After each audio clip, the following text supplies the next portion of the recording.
Public Works meeting for October 19th. First agenda items, public appearances for non-agenda items. I understand Pat O'Brien would like to speak. Please come forward, Pat. Sure.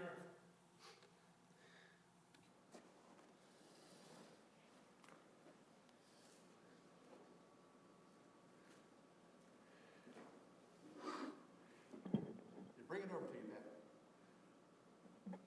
Bring it over. Good to go? Bring it over to you. Oh, all right. It's on, it's ready for you. Thank you and good evening. Yes, it is a cold, raw day here in Fitchburg. What I'm here this evening for is to, I've got some questions, I guess primarily for Bill, and I do thank you for a follow-up on the driveway issue concerning the entrance for at 2627. We talked last time I was here. I was asking about a construction entrance at 2627 for EDF in the construction of the panels for our solar panel project. And I did hear that it is likely to go forward for a permanent access driveway, and I do appreciate that. I see that there are stakes put there, and in talking to the foreman from EDF, he tells me that they installed those stakes, their engineering team installed those. Is that correct, Bill? Are you familiar with the project? Yes, their engineering team put that out there. Is that in coordination with the city of Fitchburg then? Yes. Okay. I did get the ordinance, the city's ordinance. I did have concern about how close proximity it is to the bike path. So it is legitimate, as close to the bike path. There is no Yes. problem with its proximity to the bike path. My other question is, it's very, there is a gas line that looks like it intersects with a gas line. Is that going to be a problem? That's part of the reason I'm here. I'm just asking questions. Right. It shouldn't be a problem. They're going to be putting a culvert in that location. It's going to be filled instead of dug out. So it's just going to be a driveway like you have just down the road from you. Okay. Another question I have, the size of the culvert, and is that our responsibility, or does the city provide the culvert and the material to fill in the entrance? That would be on the property owner's responsibility to install the culvert. We have a minimum size of, I think it's 18-inch culvert in the city there. And then the contractor would be responsible for filling the driveway in and getting that paved if it's going to be permanent. Do you have their specifications on the width of the entrance? Do you know what? Yes, they're posted on our specifications online. Okay. With the width and the thickness and the grading that needs to happen for that new driveway. Okay. Okay. But EDF knows all about what they gotta do on it, right, Bill? Correct. Thank you. All right. Good. That's the reason I'm here. I think I've got all my Pat? questions answered. Pat, what's the timing? Well, that's another thing. I really don't know. I talked, are there any other, does planning have to approve this, or I'm just wondering. I talked to the foreman this morning, and he wasn't aware of when the project, he didn't know that whether the project had been approved or how soon it could go forward. Yeah, we can reach out to that person. He does have the driveway permit for putting in the temporary driveway. and we would just make that a permanent driveway location. I talked to the planning department, they don't have an issue with it, and they were just gonna send an email saying that we don't have an issue with the relocation. I thought they had already sent that out though, but I'll get that followed up with. That's great. Sounds good. All right, thank you very much. Thank you, Pat. Thank you. Good evening. Evening. All right, next on our agenda, approval, is there anyone else for public, non-agenda? I'm assuming one Pat else. was the only one. No one else, Mr. Chairman. All right, thank you. Next agenda item, approval of the minutes. We have a motion approval of the October 5th, 2020 Board of Public Works minutes. So moved. Moved by Lobdell. Do we have a second? I'll second it. Second by Wilborn. Discussion.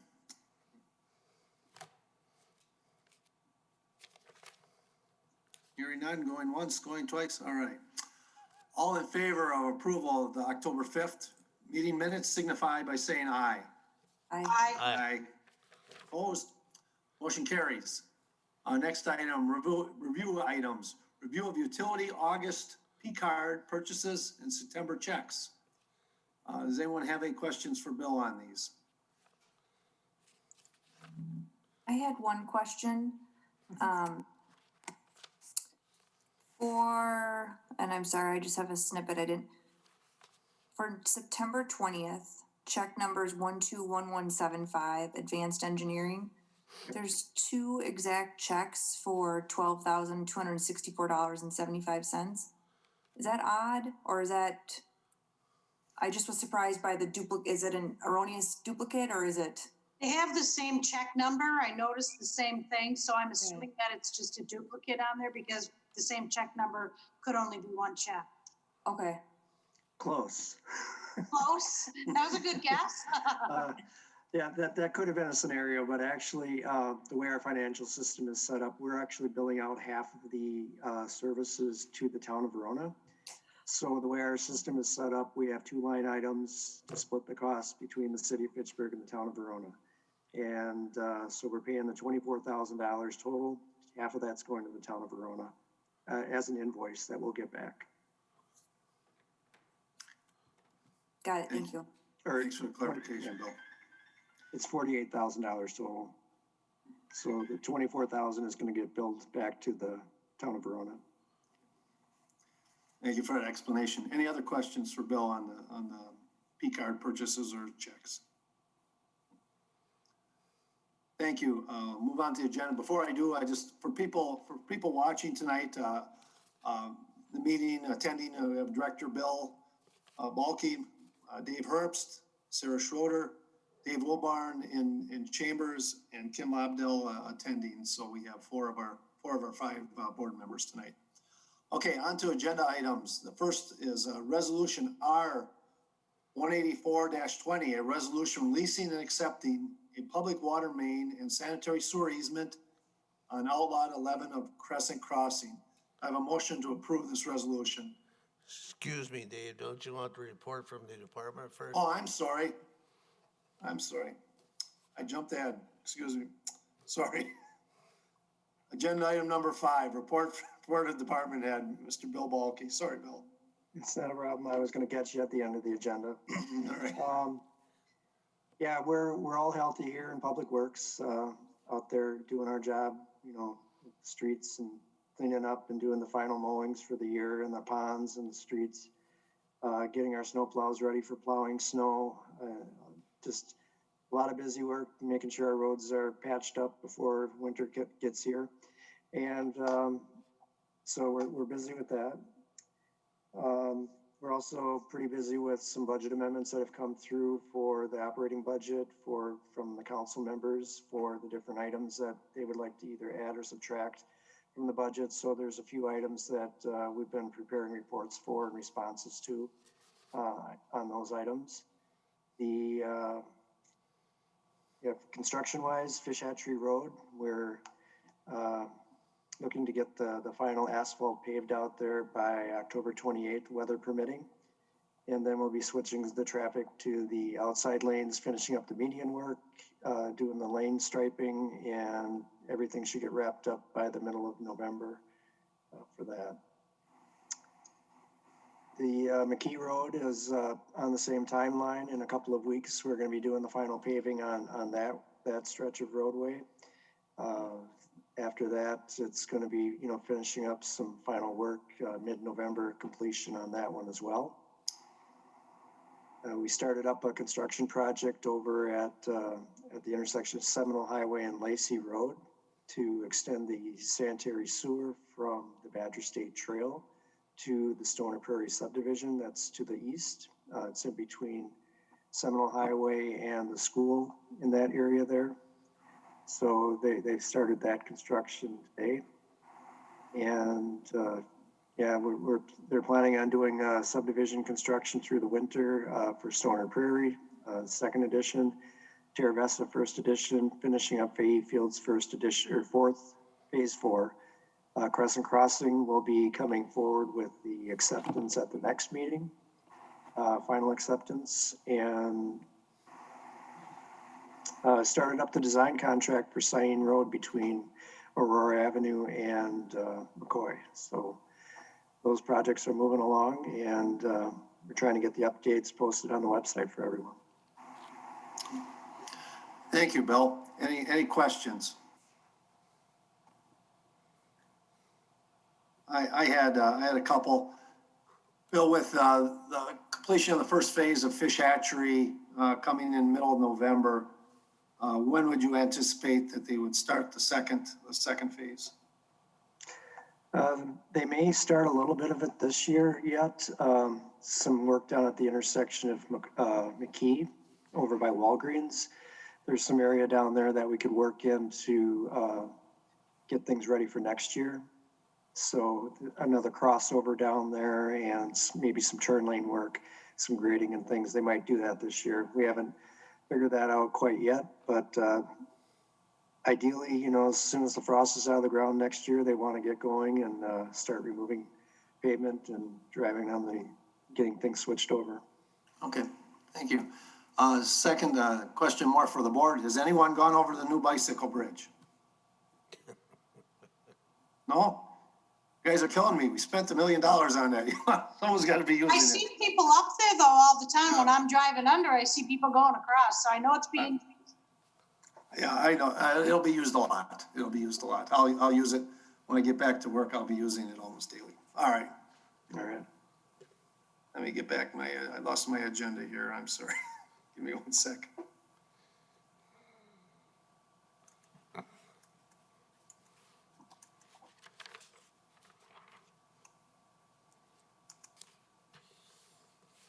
All right.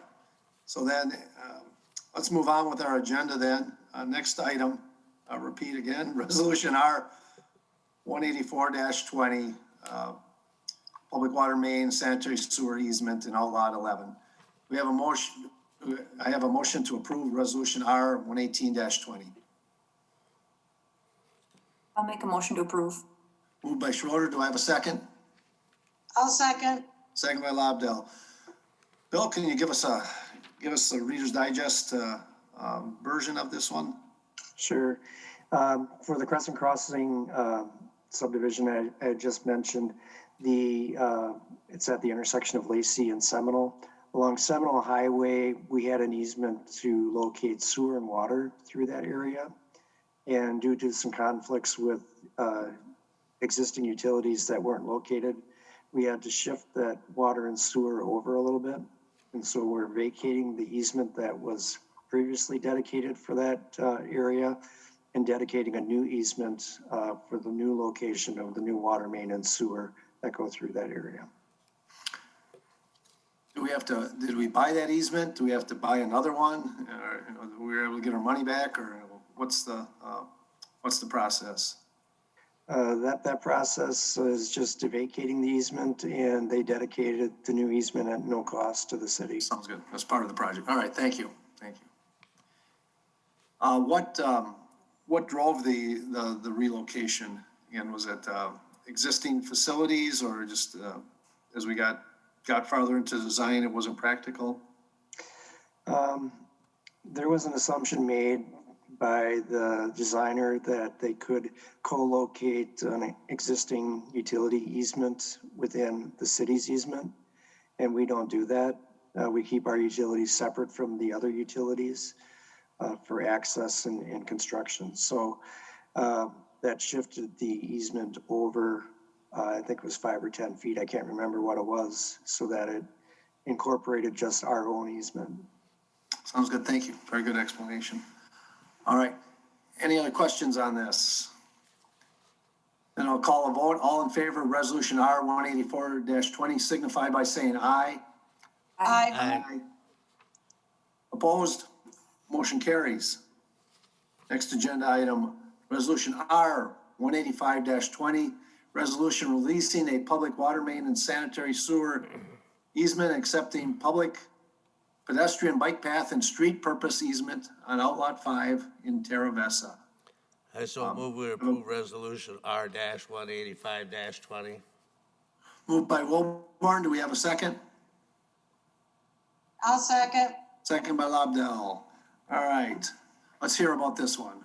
All right, some more cleanup on the plats. For this location, we had proposed to put a sanitary sewer along the east side of County Highway MM, south of Lacey Road, adjacent to the Terra Vesta subdivision, where the city has an outlot for park and stormwater area. When it was platted, that's the way it had been platted, but when we had discussed the design of the sanitary sewer with where the sanitary sewer would connect up to the homes south of Lacey Road, it was found out that most of their septic systems were in the backyards. So it was more effective to run the sanitary sewer down the back lot line of those homes to be able to connect in the future. So this that easement we're asking to vacate. That would be along County Highway MM. The easement is already dedicated as part of a previous CSM for the easement in the backyards. So that's taken care of as such. The bike trail that runs along Lacey Road was not wide. The area that was dedicated within the right-of-way was not wide enough to accommodate the adequate terrace area that we would require for design. And after we had constructed it, part of the path was on private property. So we were asking for an easement along that area as a public easement for the trail that would be along Outlot 6 and the yards that are along there. So was the path constructed as it was supposed to be constructed and it was just outside the easement? Or how did that happen? I'm not exactly sure. I'd have to ask Tracy exactly what happened on that one. I just know that the path was not located within the right-of-way that we had dedicated. Is there any additional cost to buying the easement from private property even when it's there, or is that being dedicated as part of the project also? This is being dedicated as part of the project closeout. Okay.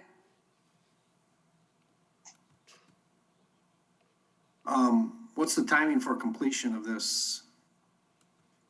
It's already built. It's already built. That's what I thought. Okay. So we built it and then got the easement? Yeah. Yes. Okay. All right. Any other questions? Then we'll call the vote. All in favor of resolution R 185-20 signify by saying aye. Aye. Aye. Opposed? Motion carries. Next, resolution R 186-20, a resolution accepting public sidewalk easements on lot 1 and outlot 2 and 3 of CSM 15003. We have a motion to approve this resolution. I'll move to approve. Moved by Lobdell, do we have a second? Second. Second by Schroeder. All right, discussion. On this one, I'm sorry, I don't know where this is. This is across the street from the new school in Terravessa. Okay, all right. Essentially what happened is, you see the area that says, Outlot 3 on the map? Okay, In that area, the right-of-way is wider by about 2 feet. It's a 60-foot right-of-way in that area, and it narrows up as it goes to the east by 2 feet. When the contractor was constructing the sidewalk, they assumed that it was the same width, the entire, along both sides of the roadway. It's not. And so when the sidewalk was installed, it was installed on private property. So this is requesting an easement, a public easement, sidewalk easement be approved to allow the sidewalk to reside on the private property within an easement. I assume this one costs, and we had to pay for this easement, or, No, no? no, this one was also dedicated as part of the plat closeout. Otherwise, they would have had to remove all the sidewalk, several hundred feet of sidewalk on both sides of the road.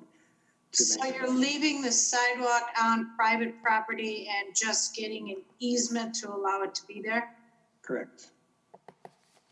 Is there gonna be any future expense involved with leaving it there? Not that I'm aware of, no. Okay. Any other questions? Okay. We'll call the vote. All in favor of resolution R 186-20, signify by saying aye. I Aye. All opposed? Motion carries. I have one question, Bill. So if the sidewalk were to be damaged or broken up or something happens in the future and it's on private property, it's an easement, is that any different than sidewalk that is on public property? In terms of maintenance, repair, or whatever, you know, because I know like a lot of times now if there's sidewalk issues that need to be repaired, the city will go by and identify them. Sometimes they're assessed against the property owner. Mhm. Is that policy the same whether or not it's on city property or whether or not it's on private property and it's just an easement? No, there's no difference. Within the easement agreement itself, we have the clause that the owner is responsible for snow removal, contributing the replacement costs provided by the city ordinance. Okay, So it's covered that way. okay, thank you. All right. We'll move on to resolution, agenda item D, resolution R 177-20, set solid waste collection rates. We have a motion to approve R 177-20. I'll move to approve. Moved by Lobdell. Do we have a second? I'll second it. Second by Wilborn. Okay. All right, let's have some discussion on this. Anyone from the company, the collection company, there? Pelletier? Beltary? No, Mr. No? Chairman. Are they on the call? No? Okay. Well, how about a summary of the rates then, Bill? All right. Within the contract for Pelletier, we have increases based upon the number of units that we're going to be putting in every year. So we've got a 5-year contract with Pelletier, maybe it's 7, I'm not 100% sure on that, but a multi-year contract where there's increases to the refuse and recycling every year as part of the contract. The city goes through them and determines how many units that we're going to be adding each year. And we assume 100 units per year, half of them in the first half and half in the second half, based upon the rates and the change. So we will be getting revenue from the new units as well as the existing units that are out there, to cover the expenses of the service. The service includes the weekly refuse collection, every other week recycling, 4 yard collections, and 14 brush collections. We did have a slight increase in the expenses this year due to the number of cardboard recycling that we're having. So we put in the budget some additional funds for additional dumpster pickup at the collection site. So we're going to add a few more dumpsters out there just because we're getting so much more cardboard within the system. And we also are looking at adding a screener for the compost to screen the compost so that we can utilize the leaves that we pick up and the brush that we grind to be used in our parks and for resident pickup. So it just provides a better product. In the end, we have been renting the service every year. And so we're putting this in the budget for this year and next year as an increase, just so that we can provide that service in a more efficient manner. That we should have a payback on that within 3 to 4 years. So it's something that we're going to be using every year, a couple times a year, for our services for the recycling of compost. Yeah. Explain to me how's the screener work? Where is it? You go through the drum, or where is it in the process? Excuse my ignorance. When we take our brush and our yard waste that we collect at our yard waste site, we'll put it through a grinder, and it'll shred it and grind it up into smaller particles. We'll do that twice. But in the end, we still have a lot of sticks and things like that still, you probably wouldn't want that in your garden and in the park. So what we do is we'll put that through a screener, and I'll take that out. We'll put it back in the pile to be reground with the next round later in the fall. So what the screener does is it just kind of shakes those particles out, finds those sticks and gets them out of there, the big chunks and clumps, so that we have a finer product in the end. Who makes such a thing? I couldn't tell you right now. Okay, all right. I know our street supervisor's been looking at a couple of units out on the auction websites. So we're not looking to buy a new one, but it's something that, we're going to be using for the next 20 years, and it'll be far less costly than our continual rental of it.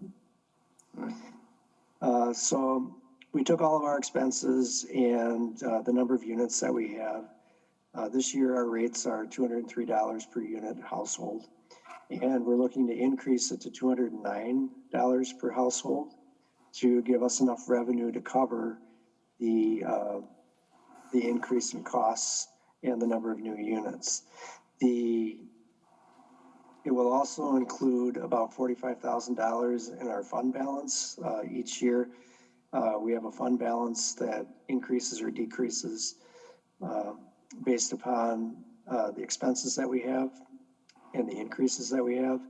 And this year we're applying about $45,000, $46,000 of the fund balance to offset the rates, so they don't have to be as high as what they could be. So in the packet, it shows in there a table that ranges from $200 to $213. And we're choosing the $209 along with the $45,000 of contingency from the fund balance to come up with the revenue that we would need to meet our expenses for the year. So you have a 5-year or 7-year, whatever it is, contract with Pelletary, and you said there are rate increases built into that contract, is that correct? Correct. A percentage, or is it if you go up 500 units, it changes to this amount, or everything goes up 3% a year, or what? Like, I don't understand. If it's already built into the contract, why are we discussing it and voting on it? we have to set the rate, which would require the use of the fund balance. So depending on how much fund balance we want to use, that rate could change up or down. Okay, so this really does not have anything to do specifically with the contract with Pelletary? And then you're just taking what the total expenses are for the city and what you anticipate, that's gonna be, and then just determining that $6 more a year will cover what you expect your expenses to be, or, Correct. okay. I mean, it seems pretty reasonable, 50 cents a month, so, Well, it's a roughly a 3%. right, 3% increase if you break it down to a number of pickups, roughly 80 pickups a year, you're $2.50 or $3 a pickup. It's even less than that if you include the brush. I feel that's a reasonable amount for that service. Anyone that lives out in the country that has to deal with yeah. their own garbage would gladly pay that. So